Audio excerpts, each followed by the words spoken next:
नमस्ते मेरे प्यारे दोस्तों, facts and fiction YouTube channel पर आप सबका बहुत बहुत स्वागत है। आज हम भारत देश की पौराणिक कहानियों में से एक की चर्चा करने जा रहे हैं। यह हिंदू धर्म की प्रसिद्ध मान्यता या यूँ कह लीजिए कथा है। यह भगवान विष्णु के 10 अवतारों की कथा है। आप जानते हैं हिंदू धर्म में त्रिदेवों का बहुत महत्व है। त्रिदेवों में प्रथम है ब्रह्मा, जो कि सृष्टि के रचयिता माने जाते हैं। दूसरे हैं भगवान विष्णु, जो सृष्टि के संरक्षक और पालनहार हैं। तीसरे हैं देवों के देव महादेव या महाकाल शिव, जो कि सृष्टि को प्रलय के माध्यम से नष्ट करते हैं। हिंदू धर्म में विभिन्न देवताओं के अवतार की मान्यता है।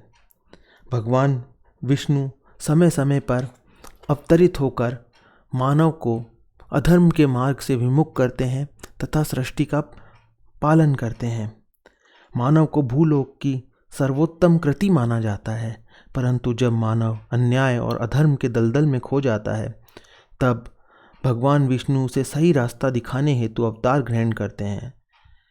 श्रीमद् भागवत गीता में भी श्री कृष्ण द्वारा कहा गया है, जब जब धर्म की हानि और अधर्म का उत्थान हो जाता है, तब तब सज्जनों के परित्राण और दुष्टों के विनाश के लिए मैं विभिन्न युगों में माया का आश्रय लेकर उत्पन्न होता हूँ। भगवान विष्णु के ये 10 पूर्ण अवतार हैं। मत्स्य अर्थात मछली, दूसरा कूर्म अर्थात कछुआ, तीसरा वराह अर्थात शूकर, चौथा नरसिंह आधे नर और आधे सिंह, पांचवा वामन, छठा परशुराम, सातवां राम, आठवां कृष्ण, नवां बुद्ध और 10वां कल्कि अवतार। पहले 3 अवतार अर्थात मत्स्य, कूर्म और वराह प्रथम महायुग, जिसे सतयुग भी कहा जाता है, में अवतरित हुए। फिर नरसिंह, वामन, परशुराम और राम दूसरे अर्थात त्रेता युग में अवतरित हुए। कृष्ण तथा बुद्ध द्वापर युग में अवतरित हुए और इस समय जो युग चल रहा है वह कलयुग है तथा भागवत पुराण की भविष्यवाणी के आधार पर इस युग के अंत में कल्कि अवतार होगा। वह अन्याय और अनाचार का अंत करेगा तथा न्याय का शासन स्थापित करेगा। फिर इस युग का अंत होगा और एक नए कल्प की शुरुआत होगी। तो आइए अब हम भगवान विष्णु के प्रथम अवतार मत्स्य अवतार की चर्चा करते हैं। जैसा कि मैंने आपको बताया, भगवान विष्णु के कुल 10 पूर्ण अवतार हुए हैं, जिसमें मत्स्य अवतार उनका प्रथम अवतार था। यह अवतार उन्होंने एक कल्प के अंत तथा एक नए कल्प के निर्माण के समय लिया था। कल्प वह होता है जिसमें चारों युग सतयुग, त्रेता युग, द्वापर युग तथा कलयुग आते हैं।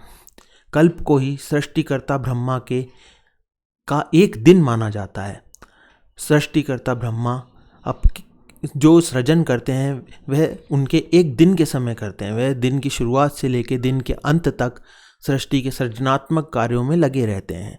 दिन के बाद जब रात्रि आरंभ होती है, तब सृष्टिकर्ता ब्रह्मा विश्राम करते हैं।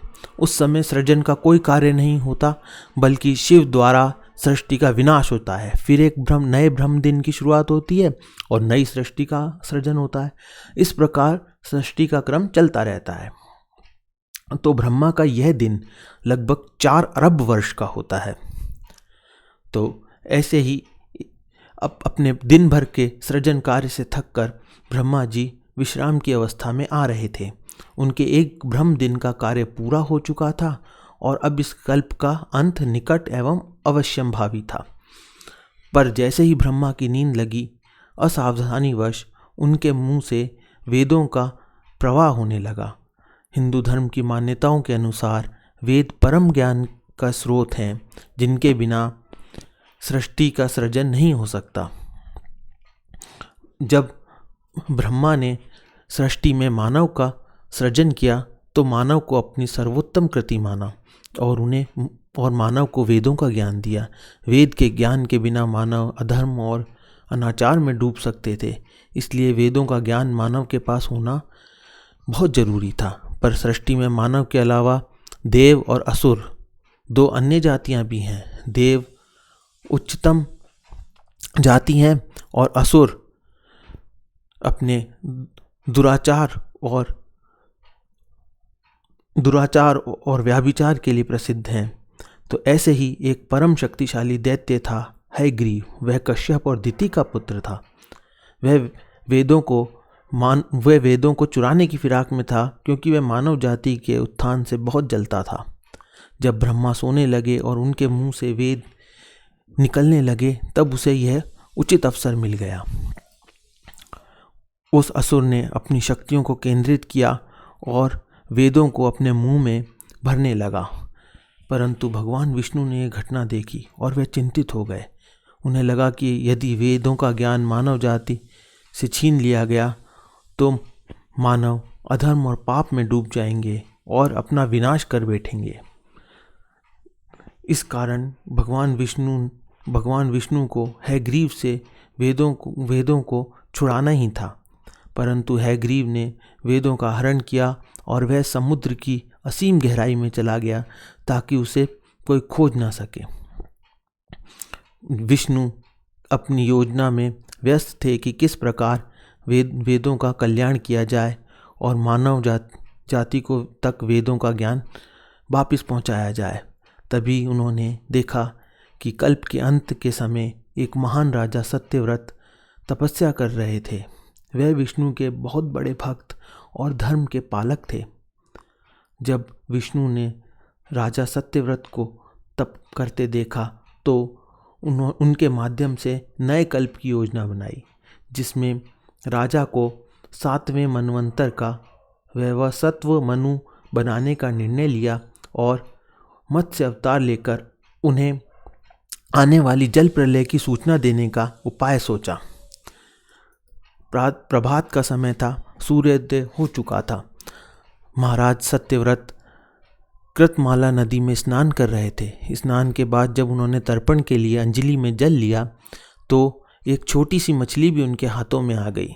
सत्यव्रत ने मछली को नदी के जल में छोड़ दिया, परंतु मछली बोली, राजन, जल के बड़े बड़े जीव मुझे खा जाएंगे, कृपया करके मेरे प्राणों की रक्षा कीजिए। सत्यव्रत के हृदय में दया उत्पन्न हुई। उन्होंने मछली को जल से भरे अपने कमंडलू में डाल दिया और आश्रम चले गए। परंतु एक आश्चर्यजनक घटना घटी। एक ही रात में मछली का शरीर इतना बढ़ गया कि कमंडलू उसके रहने के लिए छोटा पड़ने लगा। दूसरे दिन मछली सत्यव्रत से बोली, राजन, मेरे रहने के लिए कोई दूसरा स्थान ढूंढिए, क्योंकि मेरा शरीर बढ़ गया है। मुझे घूमने फिरने में बड़ा कष्ट होता है। सत्यव्रत ने मछली को कमंडल से निकालकर पानी से भरे हुए मटके में रख दिया, परंतु यहाँ भी मछली का शरीर रात भर में इतना बढ़ गया कि मटका उसके लिए छोटा पड़ने लगा। मछली फिर सत्यव्रत से बोली, राजन, मेरे रहने के लिए कोई और प्रबंध कीजिए, मैं मटके में नहीं रह सकती, ये तो बहुत छोटा है। तब सत्यव्रत ने मछली को निकालकर एक सरोवर में डाल दिया, परंतु सरोवर भी मछली के लिए छोटा पड़ गया। इसके बाद सत्यव्रत उन्हें अनेक सरोवर में ले गए और फिर एक नदी में ले गए, परंतु मछली तो बड़ी होती जा रही थी। वह नदी भी उसके लिए छोटी पड़ने लगी। अंत में हार कर सत्यव्रत ने मछली को समुद्र में डाल दिया, परंतु मछली ने कई योजन तक समुद्र को ढक लिया। तब सत्यव्रत विस्मित रह गए।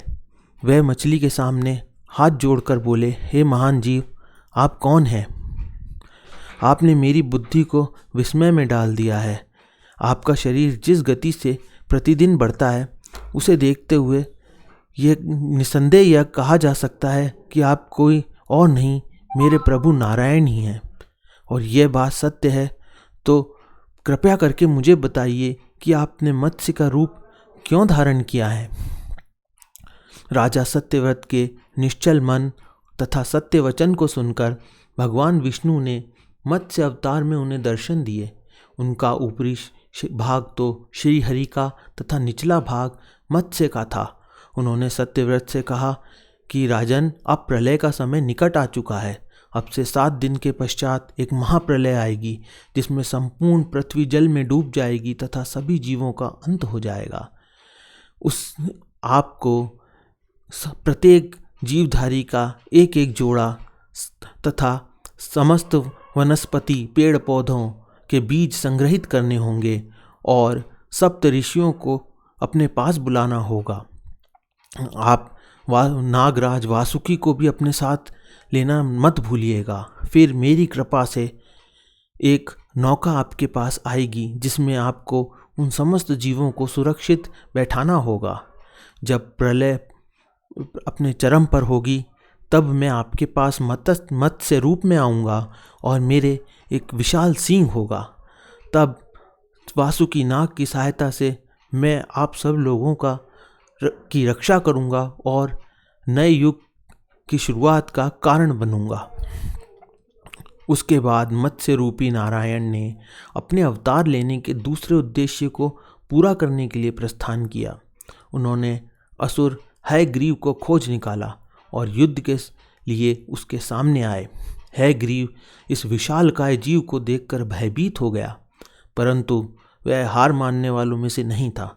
उसने युद्ध करने और वेदों को अपने पास रखने का भरसक प्रयास किया, परंतु प्रभु ने उसका वध कर लिया और वेदों को अपने मुंह में संरक्षित कर लिया। वहाँ राजा सत्यव्रत उसी दिन से हरि का स्मरण करते हुए प्रलय की प्रतीक्षा करने लगे। 7वें दिन प्रलय का दृश्य उपस्थित हो उठा। समुद्र उमड़ने लगा और अपनी सीमाओं के बाहर बहने लगा। भयानक वर्षा होने लगी और थोड़ी ही देर में सारी धरती पर जल ही जल हो गया। संपूर्ण पृथ्वी जल में समा गई। तब राजा सत्यव्रत और वह जीव भयाक्रांत हो चुके थे और उन्हें अपने बचने का कोई मार्ग नजर नहीं आ रहा था, परंतु प्रभु की कृपा से एक विशाल नाव उनकी ओर आती दिखाई दी। सत्यव्रत सप्त ऋषियों के साथ और समस्त जीवों के साथ उस नाव पर बैठ गए। उन्होंने नाव के ऊपर संपूर्ण अनाजों और औषधियों के बीज भी भर लिए। इसी नाव में उनके साथ नागराज वासुकी भी विराजमान थे। जब धीरे धीरे प्रलय ने भयानक रूप ले लिया और उनकी नाव भी हिलने डुलने लगी, पानी अंदर आने लगा और उस सागर में नाव के अतिरिक्त उन्हें कुछ भी दिखाई नहीं पड़ रहा था, तब सत्यव्रत और सप्त ऋषिगण भयभीत हो गए और प्रभु की प्रार्थना करने लगे। सहसा मत्स्य रूपी भगवान प्रलय के सागर में दिखाई पड़े। ऋषियों ने प्रार्थना करी, हे प्रभु, आप ही सृष्टि के आदि और अंत हैं, आप ही पालक हैं और आप ही हमारे रक्षक हैं। दया कीजिए, हमें अपनी शरण में ले लीजिए, हमारी इस भयानक प्रलय से रक्षा कीजिए। तब प्रभु ने उन्हें आश्वस्त किया और प्रसन्न होकर कहा कि हे राजा, नागराज वासुकी को मेरे विशाल सींग से बांध दीजिए। मत्स्य रूपी प्रभु की कृपा से यह नाव प्रलय में तैरती रही और पूरी ब्रह्मरात्रि की अवधि बीत जाने तक प्रभु ने नाव को सुरक्षित रखा। फिर प्रभु ने हिमालय की एक चोटी के समीप धरती पर नाव को पहुंचा दिया। आज इस चोटी को नौकाबंद चोटी के नाम से जाना जाता है। भगवान विष्णु ने फिर सप्त ऋषियों और सत्यव्रत को दर्शन दिए। अब सृष्टि में केवल राजा सत्यव्रत, जो कि नए मनु थे, सप्त ऋषि तथा अन्य जीव ही शेष थे जो नौका में उनके साथ आए थे। भगवान विष्णु ने सत्यव्रत को अपने मत्स्य अवतार लेने का उद्देश्य प्रकट किया। उन्होंने उसे बताया कि जिस प्रकार एक किसान अपनी फसल की कटाई के समय कुछ बीजों को अपने पास रख लेता है तथा उसके पश्चात उन्हीं बीजों की सहायता से पूरा धन धान्य पुनः उगाता है, उसी तरह सृष्टि के अंत के पश्चात उसके पुनर्निर्माण के लिए कुछ बीजों का रखा जाना आवश्यक था। भगवान विष्णु ने सत्यव्रत मनु को सभी चीज़ों के बीज रखने का आदेश दिया था, चाहे वह दुख देने वाली हों या सुख।